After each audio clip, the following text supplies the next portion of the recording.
Afternoon friends. আজকে দুপুরে আমি কি রান্না করছি আপনাদের সাথে একটু শেয়ার করলাম, দেখে নিন। আজকে আমি এগ কারি করছি।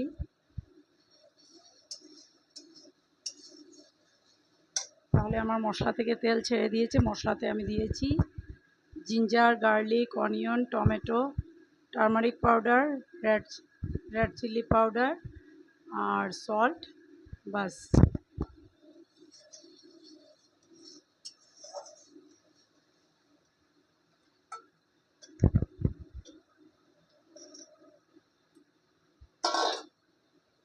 ডিমগুলোকে আমি আগেই একটু শ্যালো ফ্রাই করে রেখেছিলাম। আর ডিম সিদ্ধ করলে দেখবেন একটু লবণ দিয়ে সিদ্ধ করবেন, তাহলে ডিমগুলি আর ফাটবেও না। আর ডিমটা সিদ্ধ হওয়ার পর আপনি ঠান্ডা জলে রেখে দিবেন। সঙ্গে আইস বক্স থেকে 2-4 পিস এই আইস ঢেলে দিবেন।